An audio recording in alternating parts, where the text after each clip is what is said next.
ॐ य आत्मदा वलदा यस्य विश्व उपासते यस्य प्रसीदं देवाः यस्य छायामृत यस्य मृत्यु कस्मै देवाय हविषा विधेम। नमस्ते। आज हामी यजुर्वेदको 25-13 मन्त्र लिएर उपस्थित भइसकेका छौँ। यो ईश्वर उपासना अन्तर्गत तेस्रो मन्त्र हो। यस मन्त्रको अर्थ जानौँ। जो आत्मा ज्यान दिने, आत्मालाई ज्यान दिने, शरीर आत्मा र समाजका लागि बल दिने, जसले ज्यान र बल दिन्छ समाज र राष्ट्रको निमित्त, जसको सबै विद्वानहरू उपासना गर्छ। उपआसन, ईश्वरको हामी नजदिक बस्नुपर्छ। हामी जसको नजिक हुन्छौँ त्यसकै गुण कर्म स्वभाव हामीमा आउने हो। र जसको प्रत्यक्ष सत्य स्वरूप शासन र न्याय, उनको शासन र न्याय सत्य स्वरूप छ, अर्थात् उनको त्यो शिक्षालाई हामीले ग्रहण गर्नुपर्दछ। सत्य स्वरूपलाई ब्रह्मको जस्तो आचार गर्न सक्यो भने बल्ल हाम्रो ब्रह्मचर्य आश्रम पुरा हुन्छ। त्यो आश्रम त हामीले कुरा गरिसकेका छौँ। आज हामी गृहस्थ आश्रम के हो वास्तवमा त्यसको बारेमा कुरा गर्दैछौँ। यो मन्त्रमा पनि यो कुरा आइरहेको छ। जसको आश्रय नै मोक्ष सुखदायक हुन्छ। परमात्माको आश्रयबाट मोक्ष पनि मिल्छ र पूर्ण रूपमा सुखदायक हुन्छ। जसलाई नमान्नु अर्थात् भक्ति नगर्नु नै मृत्यु आदिको दुःखको हेतु हुन्छ। यदि परमात्माको आज्ञालाई हामीले मान्दैनौँ भने, वेदको बाणीलाई हामी जान्दैनौँ भने पक्का पनि त्यो दुःखको कारण बन्छ।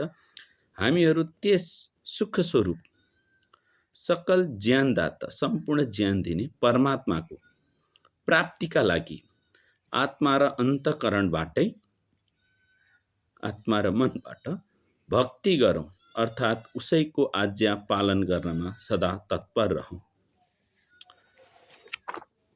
अब हामी आजको विशेष चर्चा जुन 4 आश्रम मध्येमा ब्रह्मचर्यको त हामीले कुरा गरिसकेका छौँ। आज गृह आश्रम यो कस्तो छ? गृह आश्रमलाई आश्रमको पनि आश्रम, किनकि सबै यसमै आश्रित हुन्छन्। ब्रह्मचारीलाई नि खाना पुर्याउने काम यिनीहरूको, किनकि गृहस्थीबाट नै सबै कुरो उत्पादन हुन्छ। वानप्रस्थी, सन्यासी सबैलाई पालन गर्ने, पशुदेखि लिएर सबैको आश्रमको पनि आश्रम, यस्तो महान आश्रम जसलाई छोडेर आज मान्छे सन्यासी हुनको लागि कुदिरहेका छन्। सन्यास तपाईको योग्यताले निर्धारण हुने कुरा हो। तपाई कुदेर भागेर दौडेर सन्यास बन्नुको कुनै अर्थ छैन। जब तपाईको पात्रता तयार हुन्छ, सन्यास आफसे आफ हुन्छ। अब हाम्रो अन्तिममा त सबको सन्यास आश्रममै हुन्छ। अब त्यसको लागि त हामी विशेष चर्चा त्यही बेलामा गर्छौँ। आज यहाँ अथर्ववेदको काण्ड 14 को सूक्त 1 को 9 र 22 मन्त्रलाई हामी यहाँ पहिला उच्चारण गर्छौँ अनि त्यसको बारेमा थप छलफल गरौँला। सोमो वधुयुर भवत् अश्विनस्तामुभावरा सूर्यां यत्पत्ते संसन्तिं मनसा सविता ददात् इहैव इष्टमं मावि योष्टं विश्वम् आयुर्वयस्नुतं क्रीडन्तौ पुत्र नप्त्रिभिर्मोदमानौ सो शतकौ। यस 2 मन्त्रमा के भन्न खोजिएको छ? अर्थ सुकुमार, शुभ गुण युक्त, एउटा कुमार जो शुभ गुणले युक्त छ, वधुको कामना गर्ने, जसले वधुको कामना गर्छ, जसले वरले वधुको कामना गर्ने, पति तथा पतिको कामना गर्ने वधु, राम्रो जो हामीले सुकुमार भन्यौं, उसले पनि वधुको कामना गर्छ। यदि कसैले कामना गर्दैन म गृह आश्रममा जाँदिनँ, सन्यास लिन्छु, त्यो पनि पायो। यदि उसले कामना गर्छ भने त्यस्तै फेरि पतिको कामना गर्ने वधु दुवै ब्रह्मचर्यबाट पहिला ब्रह्मचर्य आश्रमको पालना गर्नु पर्यो, त्यसबाट विद्या प्राप्त हौँ। पहिला त विद्वान भनौँ, जो जानकार छन् नि, जो ज्ञानी छन् नि, जो महान आत्मा छन् नि, उहाँहरूको जीवन मात्र सुखमय र सफल हुन्छ। अब मूर्खहरूको स्थिति के हुन्छ पछि चर्चा गरौँला। उहाँहरू दुवै श्रेष्ठ तुल्य गुण कर्म स्वभावयुक्त हौँ। हाम्रो गुण कर्म र स्वभाव तुल्य होस्, समान गुणवालासँग मात्र विवाह गरेको। जस्तो ब्राह्मणको ब्राह्मणीसँग, क्षेत्रीयको क्षेत्रीयसँग, शूद्रको शूद्रसँग, वैश्यको वैश्यसँग। यदि गुण कर्म र स्वभाव मिलेन भने त्यो घर बर्बादीमा जान्छ। श्रेष्ठ गुण भएकोलाई निम्न गुण भएसम्म गर्न मिल्दैन, निम्नलाई पनि श्रेष्ठमा गर्न मिल्दैन। समान भयो भने जोडा सुहाउँदो हुन्छ र त्यो मात्र टिकाउ पनि हुन्छ। यस्तो जुन सूर्यका किरण जस्तै सौन्दर्य गुणयुक्त, सूर्यको किरण हामीले देख्छौँ जो सौन्दर्यले युक्त हुन्छ, गुणयुक्त पतिका लागि मनले गुण कीर्तन गर्ने, राम्रो पतिको कामना गर्ने वधुलाई पुरुषले, त्यस्तो वधुलाई पुरुषले र यस्तै किसिमको पुरुषलाई स्त्री सकल जगतको उत्पादक परमात्माले दिन्छ। ल हेर्नु त जोडी कसरी। उत्तम गुण कर्म स्वभाव भएको जोडा परमात्माले नै मिलाइदिनुहुन्छ। त्यसमा हामीले केही धन्दा मान्नु पर्दैन, बस गुण कर्म र स्वभाव उत्तम हुनु पर्यो। त्यसको लागि तपस्या गर्नुपर्छ। अब अल्छीहरूले त्यो गर्न सक्दैन।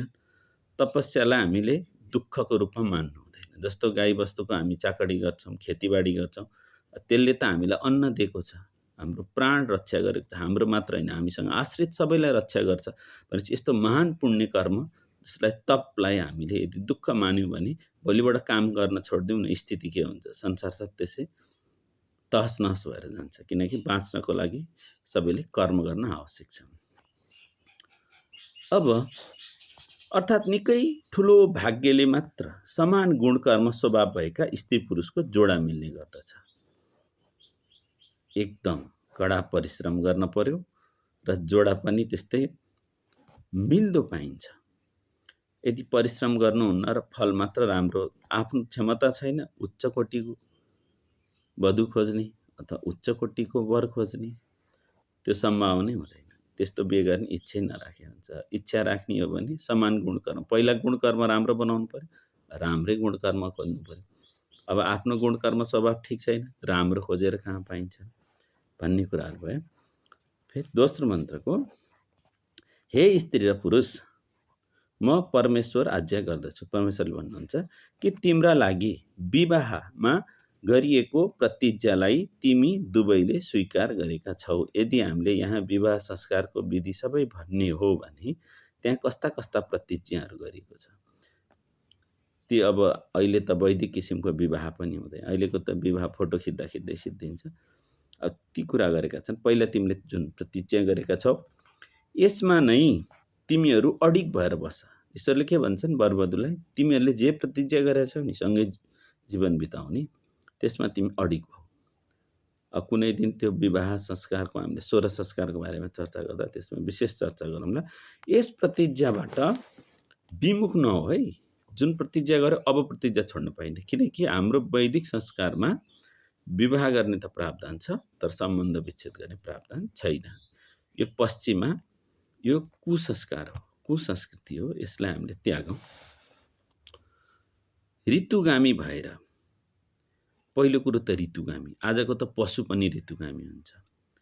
हामी त जे मन लाग्यो त्यही गर्छौँ। सन्तान पनि जन्माउँदा राम जन्मिँदाखेरि पुत्रेष्टि यज्ञ, किनकि यज्ञ गर्भाधान संस्कार पनि पहिलो संस्कार यज्ञबाट सुरु भएर हाम्रो अन्त्येष्टि संस्कार मृत्युमा पनि त यज्ञ नै हुन्छ नि त्यो, किनकि त्यहाँ संविदा पनि लाग्छ, सके राम्रो महँगो लाग्छ, घिउ लाग्छ, कपुर लाग्छ, जौ लाग्छ, तिल लाग्छ, आखिर त्यो पनि त यज्ञ नै हो। हाम्रो सम्पूर्ण कर्महरू यज्ञसँग, यज्ञ वै श्रेष्ठतमं कर्म। ईश्वरले भनेका छन् अयम यज्ञ भुवनस्य नाम, ऋषिले सोधेका छन् एउटा प्रश्नमा, प्रेक्षामि यत्र भुवनस्य नापि, ईश्वर सदाईश्वर भन्छन्, अहम यज्ञो भुवनस्य नापि। यज्ञ भनेको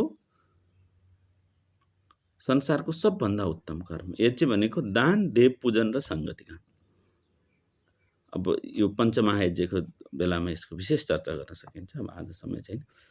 तिमी ऋतुगामी भएर सन्तान प्राप्तिको इच्छाले मात्र सम्बन्ध राख्यौ भने तिम्रो ब्रह्मचर्य खण्डित हुँदैन। नत्र भने त अब विदेशीहरूको यो व्यापार गर्ने थलो हो। उनीहरू त अहिले त विभिन्न साधनहरू बेच्छन्, मान्छेको बलवीर्यलाई नै नष्ट गराउने काम गरेका छन्। हाम्रो ओज, किनकि सप्तम धातु वीर्य हो र वीर्य रक्षा भयो भने ओज बढ्छ। ओज भनेको हाम्रो आयुसँग, बुद्धिसँग, बलसँग, प्रजासँग सबसँग जोडिएको छ। यस्तो ओजस्वी हुनु, तेजस्वी हुनुहुन्छ, यस्तो कुरालाई यदि रक्षा गर्ने हो भने यो बेलामा चिन्तन गर्नु पर्यो र यसरी गरेर तपाईहरु 100 वर्षसम्मको आयुलाई प्राप्त गर्न सक्छौ भन्ने कुरो परमात्माले। मुक्तिको पनि 100 वर्ष छ। मुक्तिको 100 वर्ष भनेको त 31 नील 10 खर्ब 40 अर्ब सौर्य वर्ष। हामीलाई 100 वर्ष पृथ्वीको वर्ष भनेको त्यत्रो लामो 31 नील 10 अर्ब 40 खर्ब वर्षसम्म हामी परमात्माको परम आनन्दमा बस्न सक्छौं। यदि उत्तम गुण कर्म स्वभाव भएर हामीले वर्ण र आश्रममा बस्न सक्यौं भने, र यहाँ पनि यदि पूर्ण ब्रह्मचारी छन् भने 400 वर्षसम्मको आयु हुन्छ भनेको छ। 100 वर्षको आयु त तल्लो स्तरको आयु हो। कमसेकम त्यसलाई प्राप्त गर र पूर्वोक्त धर्मको रीतिले जुन पहिला भनिएको छ, पुत्रहरू र नातिहरूका साथमा क्रीडा गर्दै आनन्द लिँदै उत्तम गृहयुक्त आनन्दित प्रफुल्लित आह्लादित भएर आफ्नो गृह आश्रममा प्रीतिपूर्वक बस। आज गृह आश्रमको बारेमा यति नै। हस्त, धन्यवाद।